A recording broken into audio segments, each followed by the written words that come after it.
Black pilot denied first-class seat by racist stewardess. One call later, the entire team is fired. I'm grateful you've decided to spend time with this story. Before we dive into the events that unfolded, I'd love to hear where you're watching from, so please share your location in the comments below. Early morning sunlight touched the edges of the runway with a shimmer that promised a busy day ahead for most travelers. In the bustling crowd stood Carter Freeman, a tall, broad-shouldered man with a steady gaze that revealed both confidence and discipline. As he made his way through the main terminal, carrying his pilot's cap under his arm, his expression held the kind of calm resolve people instinctively trusted. He wore a crisp, white pilot's uniform shirt, the golden stripes on his shoulders signifying his rank, and well-pressed black trousers that complemented his polished shoes. It was hardly the attire of someone whose rightful place would ever be questioned. Yet it was about to be. Stepping in line at the passenger check-in desk, Carter had a flight to captain in a few hours, but he was accustomed to traveling in passenger compartments when repositioning for his assignments. Today, a coworker had kindly reserved him a first-class seat so he could rest before taking command of a long-haul flight scheduled later that evening. He shifted his pilot's cap carefully, aware of how the symbol had brought him both pride and the burden of countless expectations. Becoming a pilot had been his dream since childhood. His father had worked maintenance at a small regional airport in Mississippi, and young Carter would watch the planes take off through a chain-link fence, enthralled by the notion of flight. Now, years later, he had soared to that dream, only to discover clouds of prejudice still overshadowed his achievements. As Carter neared the check-in desk, he noticed a subtle tension in the air. One of the flight attendants behind the counter, whose name tag read Marissa, glanced his way. Her eyes flicked momentarily over his uniform, and a frown crossed her face. Her posture stiffened, and she turned her attention to the passenger ahead of him with forced politeness. Carter's instincts, sharpened by a career requiring decisive observation, warned him that this might not be an ordinary encounter. He'd met both supportive and not-so-supportive flight staff in his career, but something about Marissa's expression sparked a sense of foreboding. Eventually, Carter stepped up to the desk, offered a polite smile, and began, "Good morning. I'm on Flight 522 to Detroit. I'm a pilot repositioning for a transatlantic departure tonight." Marissa's lips pressed tightly together. "Name?" "Carter Freeman." She keyed in the details without looking at him. Her eyes scanned the screen, and after a moment of tapping, she glanced up with a stony expression. "I see you're booked in seat 1A. That's a first-class seat. Are you aware of that?" Carter kept his voice polite. "Yes, I'm aware. My airline purchased a first-class seat for me so I could rest before my scheduled flight out of Detroit." Marissa gave him a look he'd seen too many times before, a mixture of skepticism and hostility. "We don't usually allow extra employees to just walk into first class unless there's some arrangement. Where's your confirmation?" He handed her his documents and pointed to the letter of authorization from his airline. "It's all here. I'm a pilot on official business, and this is standard procedure." Marissa inspected the papers with dismissive impatience.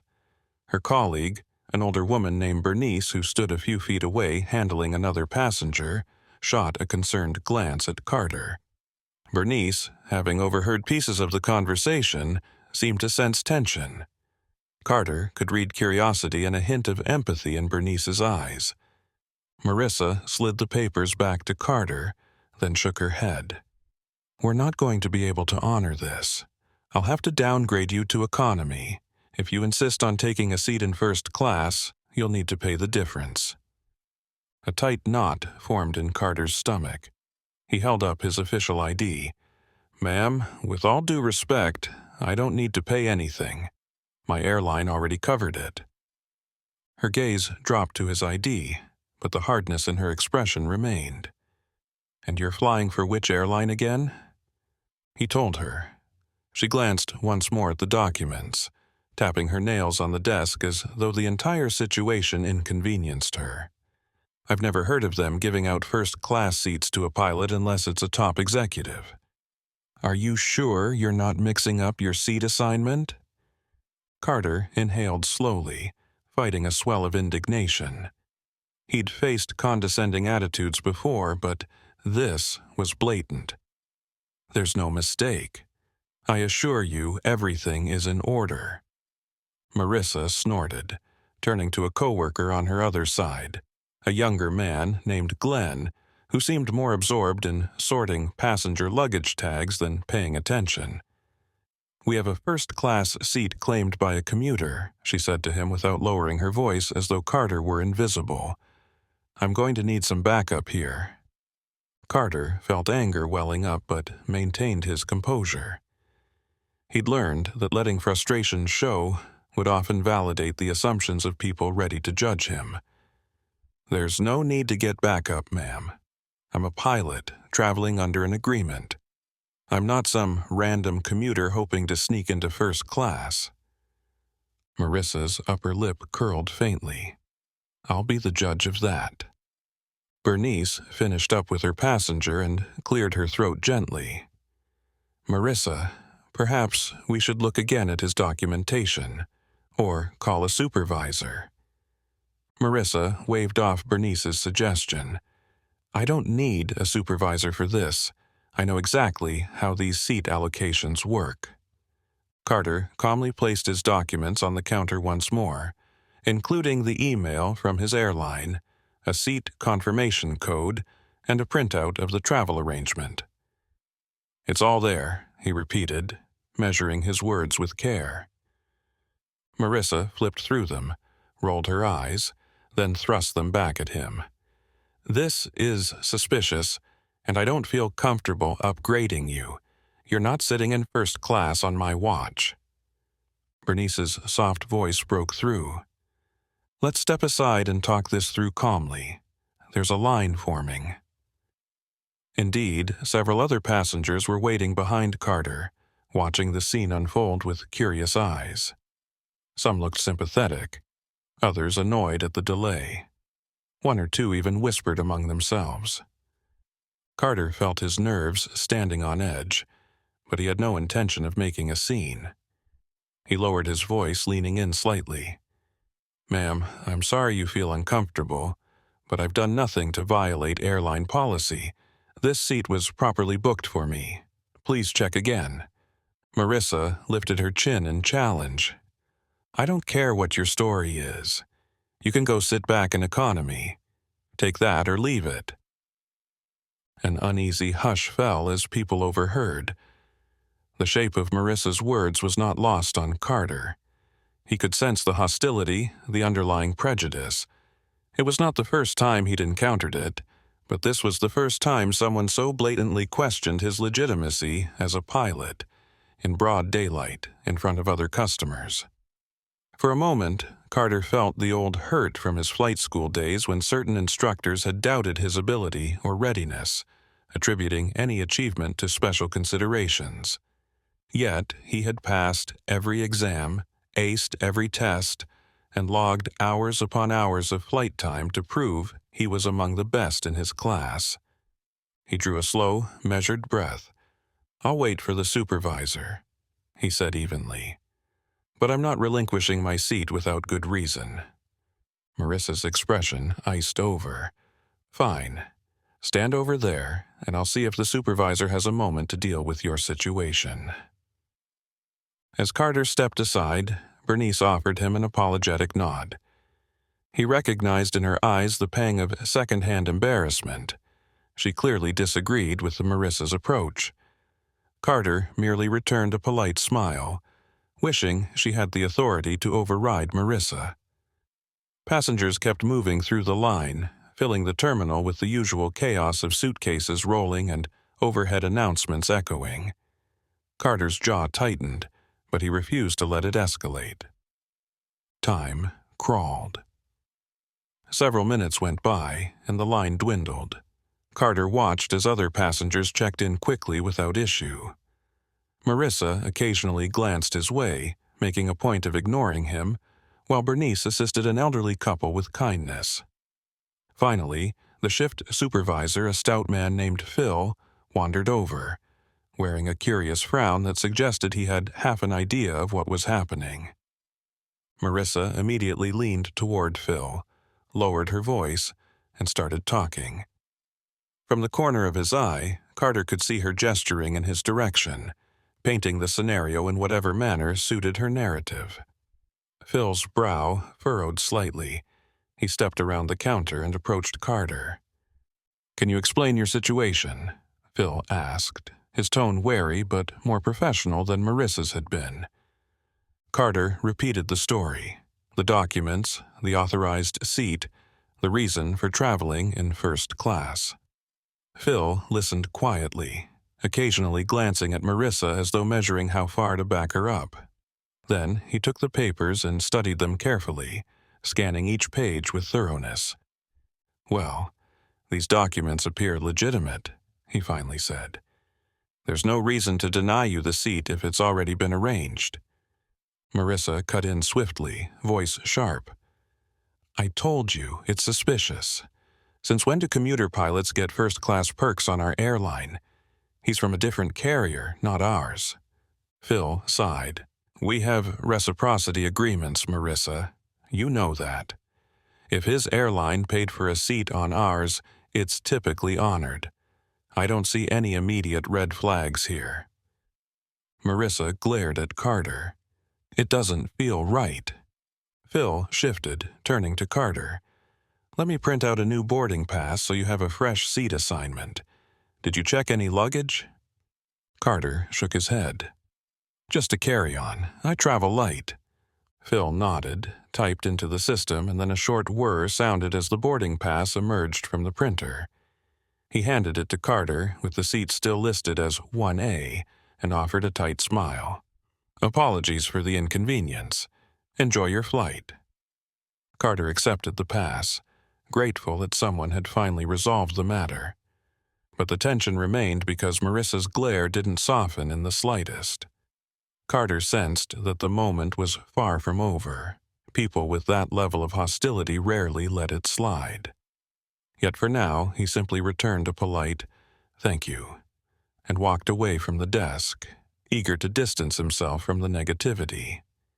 He wove through the crowd, the overhead announcements blending into a distant hum. Approaching security, he presented his documents again, though this time there was no issue. The usual small talk with TSA officials ensued. Some recognized him as a pilot by his uniform, though none suspected he was embroiled in a conflict with an airline's employee. When he finally reached the gate, Carter scanned the area, noticing that the same flight crew from the check-in desk was assigned to greet and board passengers. His heart sank, realizing Marissa would be among them. He'd hoped that maybe she was ground staff who wouldn't be on the flight, but it looked like she was indeed part of the cabin crew. Standing near the gate, he overheard her voice. She was chatting with Glenn, who wore a slight smirk. They hadn't noticed him yet, so Carter lingered near a row of seats. The large airport windows offered a view of the plane resting at the jet bridge, its sleek fuselage gleaming in the sun. The atmosphere was typical of any boarding area, except Carter felt an undercurrent of tension. He tried to remain calm, reminding himself that as a pilot, he had a responsibility to maintain professionalism at all times, even when not on duty. He also knew there were lines that should not be crossed. Denying a passenger, especially a repositioning pilot with legitimate documents, could lead to serious consequences for the crew if it was done out of discrimination. Carter's mind drifted to the conversation he'd have to have with his own airline. If he was too exhausted to fly properly after all this nonsense, they'd have to find a replacement pilot for the transatlantic journey. He loathed letting his colleagues down, especially when he'd worked so hard to earn their respect. The tall glass windows reflected his own face, and he saw in his eyes both tension and determination. Flying had always been about freedom and progress, about pursuing something greater than the constraints on the ground. Yet, prejudice remained an anchor that tried to hold him back. Not for the first time, Carter wondered how many more battles like this he'd fight before it became easier. Eventually, boarding began. Passengers lined up, showing their passes to the agent scanning tickets. Carter waited until the final call for first class was announced. He intended to avoid any fuss, slip into his seat, and remain unobtrusive. But as he approached the gateway, Marissa was there, scanning tickets. Carter gave her a courteous nod, hoping for a measure of civility, but she stared at him as if he'd done something vile. "Boarding pass," she demanded. He handed it over silently. She scanned it, glanced at the name, then flicked her eyes up at him. For a brief moment, Carter thought she might rip the pass in half, given the way her hand tensed. But she handed it back, mustering a forced, "Enjoy your flight," that dripped with sarcasm. Carter nodded and walked into the jet bridge, breathing slowly to maintain composure. Stepping onto the aircraft, he found seat 1A on the left, near the window, a plush leather seat with plenty of legroom. He stowed his bag in the overhead compartment and settled down, immediately appreciating the space. He considered ordering something to drink, but he knew better than to risk any complication. He'd keep it simple. Water, maybe a coffee once they were in the air. His pilot's sense of responsibility wouldn't let him relax fully, even if he was technically off duty. As the cabin filled, Carter could feel curious glances from a few of the other first-class passengers. One older gentleman in a tweed jacket nodded politely at him, seemingly unperturbed. A young woman in business attire offered a quick smile. Carter returned it, hoping the flight would proceed without further disruptions. Soon, the flight attendants went through their safety routines. Bernice and Glenn prepared the cabin, while Marissa seemed to be hovering behind them, eyeing Carter occasionally with a look that put him on edge. At one point, Bernice came to Carter's seat, offering a warm smile. "Welcome aboard, Mr. Freeman. Can I get you something before takeoff?" Carter hesitated, glancing around. "Just water, please." Bernice nodded, her tone gently reassuring. "Certainly." She returned quickly with a small bottle and a plastic cup. Carter thanked her, appreciating the simple act of kindness that contrasted Marissa's hostility. He couldn't help but wonder how Bernice and Marissa ended up as colleagues, as they seemed to have fundamentally different perspectives on customer service and on respect. As the plane began its pushback, Carter felt the usual anticipation that came from flying. The engines roared to life, humming with contained power. Although Carter loved the cockpit, there was a small enjoyment in being a passenger at times, where he could observe everything from a different vantage point. Yet, the tension he'd felt at the gate lingered. He didn't let his guard down. During taxi, Marissa made a point of walking down the aisle, doing the final compliance check. She stopped briefly at Carter's row, her gaze flicking over him. Her voice was loud enough for the passenger across the aisle to hear. "Seatbelt on?" Carter lifted the edge of his jacket to reveal the belt securely fastened. "Yes." She gave a tight nod and continued. Carter exhaled quietly, not wanting to escalate. The plane turned onto the runway, engines revving for takeoff. Within moments, they were airborne, ascending into the clear sky.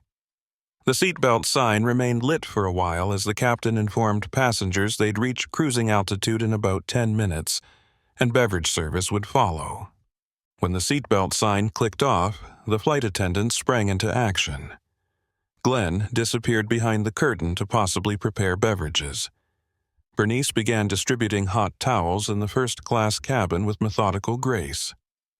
Marissa lingered in the galley for a bit, then returned, stopping abruptly beside Carter. He could sense her presence even before she spoke. "Sir," she said in a tone tinged with false politeness, "could I see your ticket once more?" Carter's brow furrowed, but he remained composed. "You already scanned it at the door." "I'd like to verify something with your name and seat number," she insisted. Carter reached into his jacket pocket and handed it to her. She looked over the boarding pass, flipping it unnecessarily as though searching for a hidden code. Satisfied that nothing was amiss, at least nothing that would justify her suspicion, she huffed and handed it back.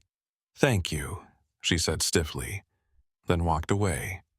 Across the aisle, an older woman named Esther gave Carter a sympathetic smile. She whispered, "I saw what happened at the gate. Don't let it bother you." Carter felt a surge of gratitude. "Thank you," he whispered back, offering a polite nod. The flight droned on with the usual lull that comes from cruising altitude. The seatbelt sign flashed intermittently with mild turbulence, but overall the journey was smooth. Carter tried to doze lightly, hoping to rest his mind before his long-haul shift later. But the repeated stares from Marissa kept pulling him out of his light slumber. At one point, Carter overheard bits of a conversation between Marissa and Glenn near the galley. He wasn't trying to eavesdrop, but their voices carried in the small cabin. "I don't know why the supervisor let him sit there," Marissa muttered. "He's obviously just trying to milk the system." Glenn's reply was softer, but Carter caught the gist. "He has the paperwork, not worth the trouble to argue." Marissa's response was sharper. "Not worth it for you, but I'm not going to be made a fool of. Let him try something. I'll be watching." Carter's pulse quickened. She seemed determined to provoke him, to push him into some sort of reaction. Why? Was it purely racism, or did she have a personal grudge against men in pilot uniforms, or people from certain backgrounds? He doubted there was a rational explanation that would justify her behavior. The best he could do was remain calm, document any incidents, and proceed accordingly. Bernice soon passed through the first-class cabin, taking orders for lunch. She paused at Carter's seat and offered a small, weary smile. "Would you like chicken or pasta for lunch, Mr. Freeman?" "Chicken, please," Carter replied softly, trying to keep his voice friendly. She nodded, jotting it down. Then, with cautious sincerity, she added, "I'm sorry if this flight hasn't been a pleasant experience so far. I hope the rest is smoother." Her words were coded, but Carter understood the message. He offered her a grateful look. "I appreciate that." She moved on, quietly noting orders from other passengers. A sense of relief flickered through Carter. At least one crew member was kind enough to acknowledge the tension. That alone helped anchor his composure. He resolved to handle the situation professionally, especially since he had a job to do later. But as if to dash that hope, Marissa appeared again. This time, she was carrying a tray of drinks, her expression colder than before. She handed a glass of water to the passenger in seat 1B, then turned abruptly to Carter, not offering him anything. He gave a small wave of his hand, indicating he was fine. She ignored the gesture and stared at him, her tone clipped. "Everything okay here?" she asked, as though challenging him to say otherwise. Carter remained steadfast. "All good," he replied. She lingered for a moment longer, then pivoted on her heel and continued down the aisle. Carter closed his eyes, wishing he could simply vanish until the plane touched the ground. Yet, ironically, it felt like he couldn't be invisible, because she was fixated on him. He decided to quietly keep track of every interaction, in case he needed to file a complaint. He mentally noted the times, the remarks, the way she withheld certain standard courtesies. Lunch arrived, served by Bernice. The meal was decent, typical airline fare, but Carter barely tasted it, his mind swirling with questions. Part of him wondered if there was a deeper reason behind Marissa's hostility. Another part of him believed it was straightforward. She saw a black pilot claiming a first-class seat and decided he didn't belong. The simplicity of that prejudice weighed heavily on him. After lunch, some passengers dozed or watched the in-flight entertainment. Carter allowed himself a half-doze again, though he remained hyper-aware of every movement nearby. Occasionally, he reminded himself of the phone numbers he had in his wallet, contacts in the airline industry who would no doubt be horrified by what was happening. Eventually, the seatbelt sign lit again, and the captain announced that they would begin their descent soon. The flight attendants bustled about, collecting trash and preparing the cabin for landing. Carter noticed Marissa's expression grow darker. She seemed to be brooding, her eyes scanning Carter's seat as if waiting for something to happen, or as if looking for an excuse. The aircraft touched down smoothly, rolling along the runway before taxiing toward the gate. Carter felt relief at the prospect of disembarking. But as soon as the captain switched off the seatbelt sign, Marissa stepped forward, standing in the aisle near Carter. Her posture suggested she might block his path. "Sir," she began, raising her voice just enough to draw attention from the other first-class passengers, "I need you to remain seated until everyone else has deplaned. There's a matter I need to discuss with you." Carter's eyes narrowed. "What matter?" "It's private," she replied, with an undertone of condescension. "Just remain in your seat." He glanced around. The older woman across the aisle, Esther, seemed appalled. Another passenger shook his head in disbelief. Carter had no intention of creating a scene, so he simply said, "All right." Passengers began filing out, collecting overhead luggage. Some offered him sympathetic looks. Bernice hovered in the background, clearly uncomfortable. Glenn busied himself with the cabin door. Once the last passenger exited, Carter rose, retrieving his carry-on from the overhead bin. Marissa stood blocking the aisle. He looked at her coolly. "All right, I stayed behind. What do you need to discuss?" She folded her arms. "I want an explanation about how you ended up here and why you think you have the right to—" Bernice cleared her throat loudly, stepping forward. "Marissa, let's not do this." Marissa rounded on her. "Stay out of it." Carter remained calm, though frustration simmered. "I'm sorry, but I don't owe you any additional explanation. I showed you my paperwork. The supervisor validated it." Marissa scoffed. "That supervisor was clueless. I believe you pulled some strings. I don't know who you think you are, but if you're misrepresenting yourself as a pilot—" Carter's eyes flashed with anger. "I'm not misrepresenting anything." Marissa lifted her chin defiantly. "Then explain yourself." Bernice stepped closer, placing a hand gently on Marissa's arm. "That's enough. You're out of line. He has every right to be here. The flight is over." Marissa shook off Bernice's hand. "Don't you touch me. I'm doing my job." Carter decided he'd had enough. He reached into his pocket and pulled out his phone. "I'll be contacting customer relations, and if you want verification, I'll also call my airline's scheduling department. They can confirm everything. Now please let me pass." Marissa's face twisted in hostility. For a moment, Carter thought she might physically block him from exiting, but she finally stepped aside, glaring. Carter walked down the aisle, Bernice trailing behind him, evidently ready to mediate if things escalated. Once he reached the aircraft doorway, Glenn was there, shifting his weight awkwardly. Carter gave him a curt nod and left the plane. His next steps took him up the jet bridge. At the end stood a gate agent, eyes widening when she saw Carter and the tense expression on his face. Carter simply asked for directions to the airline lounge, trying to maintain composure. The agent directed him to the right. Carter headed there, unbuttoning the top of his shirt to loosen his tie, his heart pounding in frustration. Inside the lounge, he found a quiet corner, sat down, and took out his phone. He needed to call his airline, not only to confirm his arrival but also to provide a heads-up that his rest had been compromised by an unforeseen confrontation.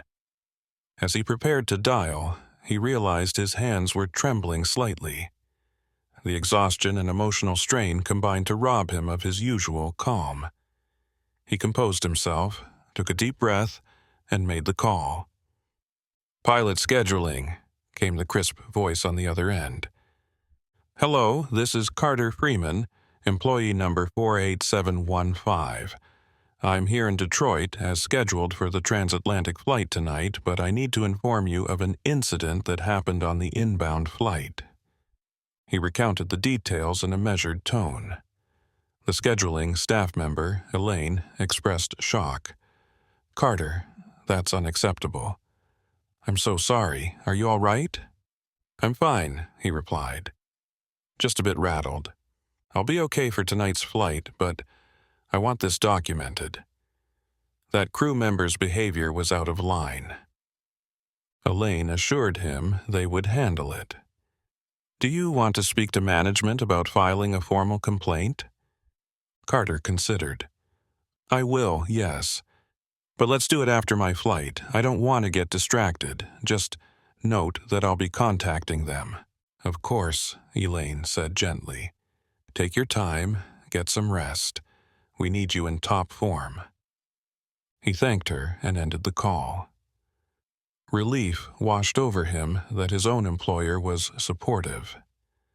Leaning back in the lounge chair, he closed his eyes, trying to let go of the tension. His transatlantic flight was scheduled for late evening, and he had a few hours to collect himself. He considered going to a hotel for a nap, but decided to stay in the lounge. The less he moved around the airport, the better. However, the frustration and sense of injustice kept gnawing at him. He couldn't let this slide. If Marissa behaved this way toward him, she might do it to another passenger. Maybe someone without the advantage of official pilot credentials or a big airline behind them. That thought angered him even more. He didn't want to pick a fight, but he felt a responsibility to hold her accountable. Over the next hour, Carter sipped a cup of tea, read a bit of the newspaper, and tried to center himself. Then he got a text from an unknown number. "Hello, Mr. Freeman. This is Bernice from your flight. I hope I'm not intruding. I just wanted to express my apologies again for what happened. I found your number through the flight roster. If you need any statement from me or help verifying what happened, let me know." Carter's chest tightened with gratitude. He typed back, "Thank you, Bernice. I appreciate your kindness. I might need your testimony if I file a complaint." Almost immediately, a reply arrived. "Of course. I'm here to help." He closed his phone with a renewed sense of calm. At least one good person had stepped forward. He decided he would talk to his own airline's management more thoroughly after his flight. He made a few notes so he wouldn't forget key details. This approach, organized and methodical, helped him regain control of his emotions. Finally, it was time to head to the crew lounge for his transatlantic assignment. Carter went through the usual steps, meeting the rest of the cockpit crew, discussing flight plans, checking weather patterns, and ensuring all logs were up to date. The familiar routine soothed him. The other pilots and flight attendants greeted him warmly, and Carter quickly slipped into the role of captain, giving instructions and verifying procedures with the confidence of a seasoned professional. During the flight briefing, a young first officer named Max asked if Carter had traveled in from another city. Carter nodded. "Yeah, I had a short jump here earlier today. I'm glad to be here on time." He didn't elaborate, preferring to leave the matter behind. The flight to Europe went smoothly. Carter guided the plane through the night sky, the cockpit lights glowing softly. The comforting hum of instruments and the calm presence of the flight deck gave him a sense of purpose. By the time they landed, Carter felt the usual sense of accomplishment. Yet he hadn't forgotten the earlier incident. When he returned to the airline offices the next day, the first thing he did was request a meeting with his immediate manager, Patricia Harding. She was a poised, professional woman in her 50s who had an open-door policy. Carter knocked softly on her office door and was invited in. "Come in, Carter," she greeted, setting aside some paperwork. "How was your flight?" "Went well," he responded, closing the door behind him. "But something happened on my repositioning flight from Dallas to Detroit." He told her the entire story in detail, describing the confrontation with Marissa, how he was repeatedly harassed, and how the situation escalated to her demanding he stay seated until everyone deplaned. Patricia's face hardened with concern and anger. "That is entirely unacceptable. Did you manage to get the flight number and her name?" "I did. Her name is Marissa." He showed her the boarding pass with the flight number, date, and seat. "I also got an offer from Bernice, another flight attendant on the same crew, to provide a witness statement." Patricia wasted no time. "I'm going to call the management office of that airline and escalate this immediately. Would you be willing to provide a written statement?" "Absolutely," Carter said, relieved. "Then do so. Send it to me. I'll also request Bernice's statement." Patricia jotted notes rapidly. "I'm going to forward this to their corporate. If that flight attendant was acting out of racial bias or simply abusing her authority, she could face serious consequences." Carter exhaled, feeling a weight lift off his shoulders. "Thank you. I didn't want to blow it out of proportion, but the way she treated me was beyond unprofessional." Patricia nodded firmly. "We have a zero-tolerance policy for discrimination. They claim to have the same. We'll see how they respond. I promise you, Carter, I won't let this go unnoticed." He thanked her sincerely and left her office. Over the next 2 days, he went about his flights as usual, but an undercurrent of anxious anticipation followed him. He wondered if that airline's management would brush it under the rug or take the complaint seriously. Bernice emailed him her statement, a concise yet detailed account of how Marissa repeatedly questioned Carter's credentials and singled him out for undue scrutiny. At the end of the week, Carter received a phone call from a representative of that airline's HR department, a woman named Carmen. Her voice was calm but resolute. "Mr. Freeman, we've reviewed the statements and spoken to the crew involved. On behalf of the airline, I want to sincerely apologize for the way you were treated." Carter listened, tension coiling in his stomach. Carmen continued, "We take these matters very seriously. I've spoken to multiple witnesses, and we will be taking disciplinary action against the individuals responsible. However, I'd like to hear directly from you if there's anything else you'd like us to know." Carter recounted the event again, ensuring no detail was missed. Carmen thanked him, reiterated the airline's stance against discrimination, and assured him they were concluding a formal internal review. He ended the call feeling cautiously optimistic, though he'd learned from experience that words often come easily, while true accountability can be rare. Yet, only a day later, he received an email stating that Marissa had been terminated from her position, along with Glenn and Phil, the shift supervisor at the desk who apparently had tried to downplay the incident. Carter's eyes skimmed the email in disbelief. It read, "Dear Mr. Freeman, thank you for your patience as we reviewed the incident on Flight 522. After conducting a thorough investigation and speaking with witnesses, our management has decided to terminate the employment of the flight attendant and supporting staff who failed to uphold our standards of respect, professionalism, and compliance with airline policy. We deeply regret that you were subjected to such treatment."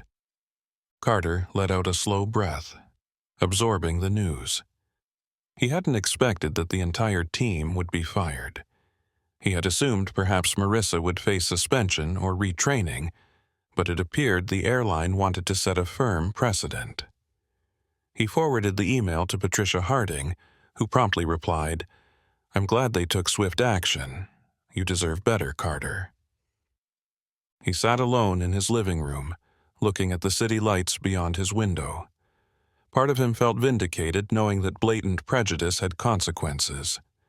Another part felt a strange sense of sadness. He never wished job loss on anyone, but he also knew no one should endure such treatment. Memories floated back of the countless obstacles he faced, the sideways glances during flight school, the whispered comments in some corners of the aviation community, the disbelief he'd encountered whenever someone saw a black pilot stepping into the cockpit for the first time. The battle was not just about him. It was about every kid who stood behind a chain-link fence watching planes, daring to dream. Days passed, and Carter tried to move on emotionally. He threw himself into his work, piloting flights across oceans and continents. The hum of the cockpit always reminded him of the reason he pursued this career. That moment of liftoff when the heavy plane defies gravity, the world spread out below, the horizon infinite. In those moments, prejudice felt small, but the airline that had wronged him was far from done with the fallout. Media outlets began picking up on the story after an anonymous source leaked details of a flight attendant fired for racial bias. Carter found his phone buzzing with calls from reporters seeking an interview. He declined most, not wanting to become a public figure for a single, ugly incident. However, he did accept an interview from a reputable aviation magazine. He felt it might help highlight that discrimination still existed in an industry that prided itself on professionalism and service. In the magazine interview, Carter spoke diplomatically about the event. He avoided naming specific individuals, focusing instead on the broader impact of bias. "The cockpit is a place for skill and discipline," he said. "Your background should never overshadow your qualifications.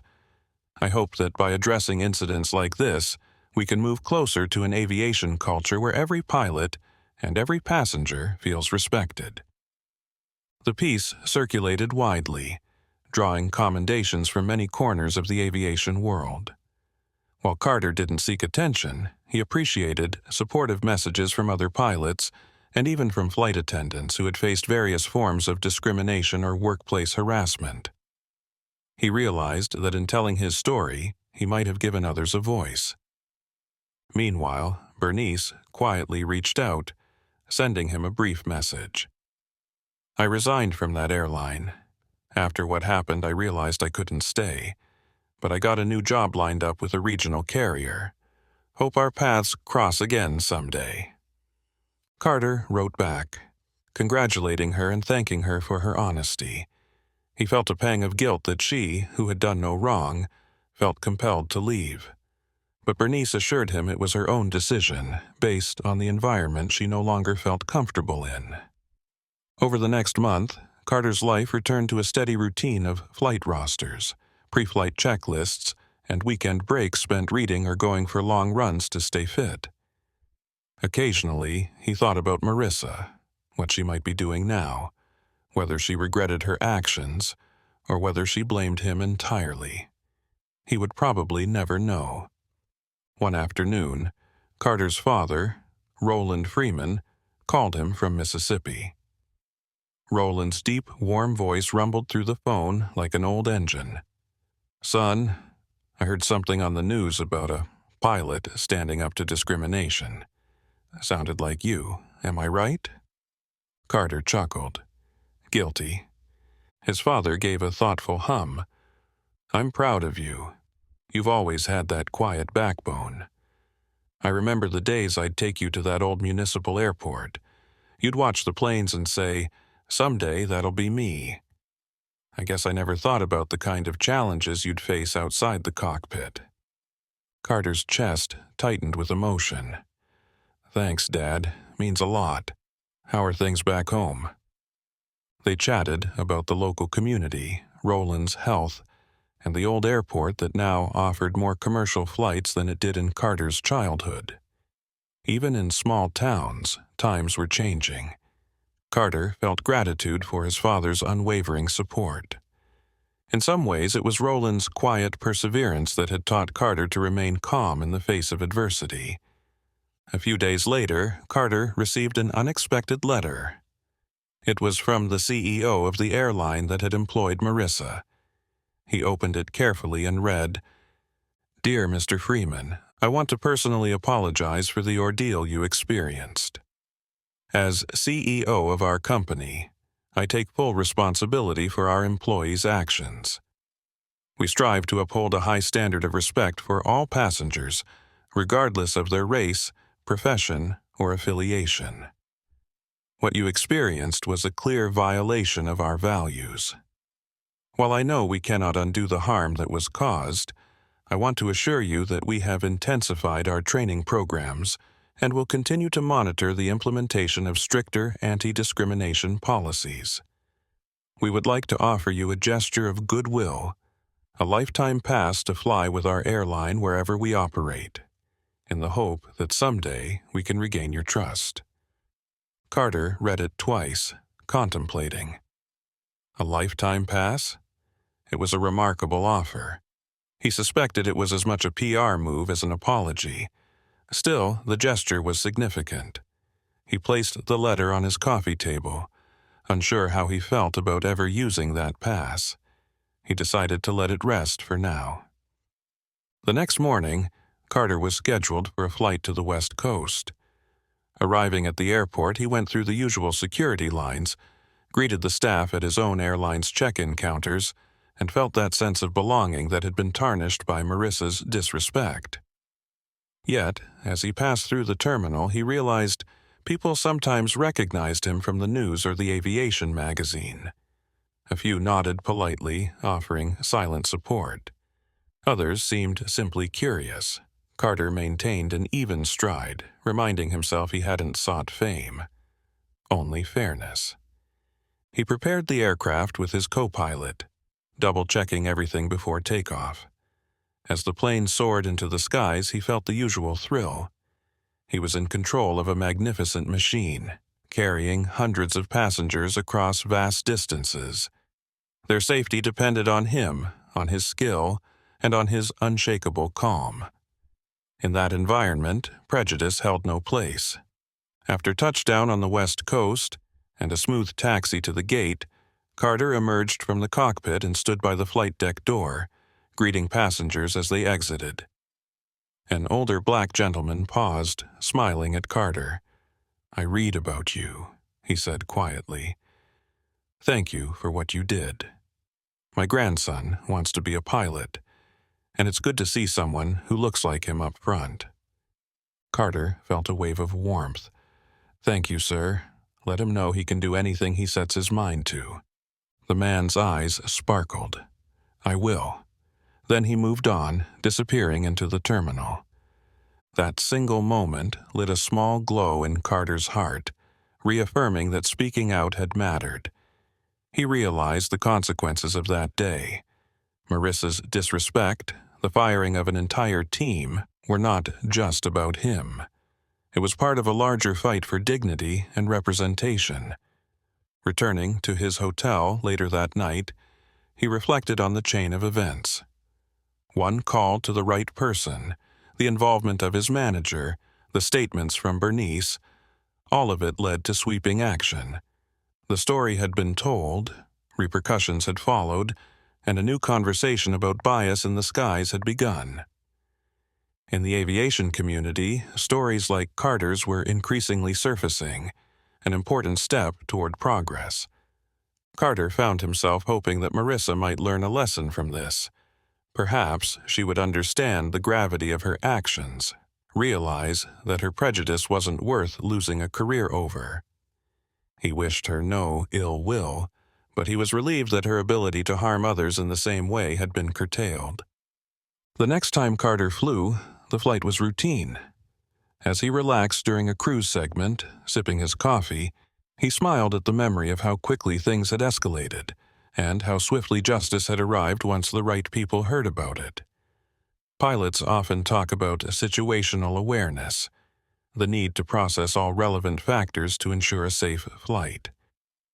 In life, Carter realized, situational awareness sometimes meant recognizing injustice and having the courage to push back against it. It wasn't easy, but it was necessary. A week later, Carter was back in Detroit for another set of flights. During a layover, he strolled through the same terminal where he had first encountered Marissa. The memory struck him sharply, but now the air felt different. No anxiety tugged at him.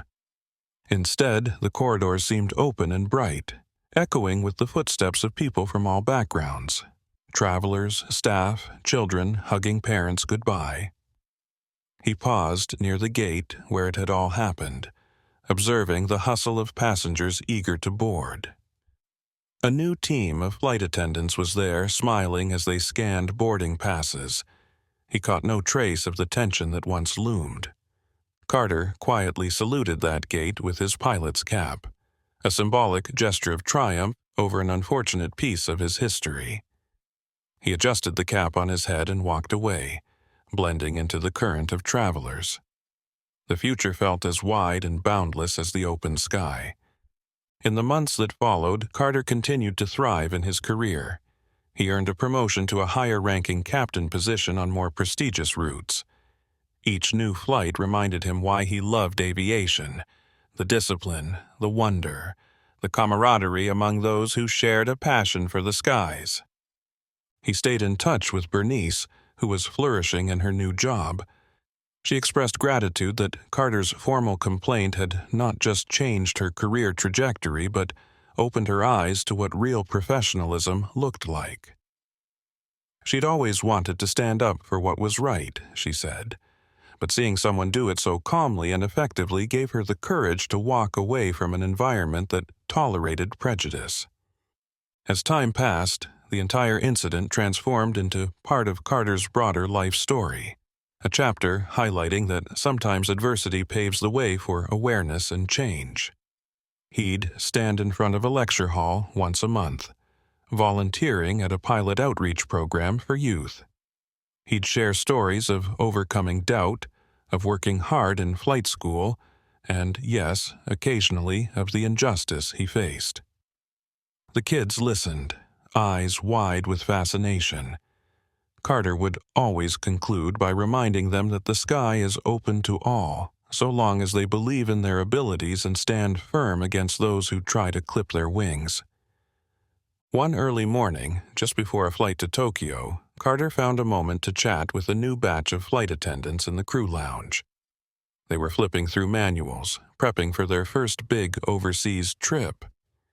He recognized that spark of excitement in their eyes. One of them, a bright-eyed recruit named Gabriella, looked up to see Carter's captain's stripes. "Captain Freeman," she said, "I read about you in an article. The pilot who confronted discrimination on another airline, right?" Carter paused, not expecting the reference, but offered a respectful nod. "That was me." Gabriella smiled broadly. "It made me realize how important it is to speak up. My own cousin faced something similar, and we were too scared to file a complaint. After reading about you, we filed it together." Carter was both touched and humbled. "I'm glad you did. Sometimes it just takes one story to inspire others." She nodded, her eyes shining with determination. "Thank you, Captain." Moments like that reaffirmed to Carter that his experience had ripple effects. The memory of Marissa's furious glare was replaced by the determination in a new generation of aviation professionals determined to uphold respect and equality.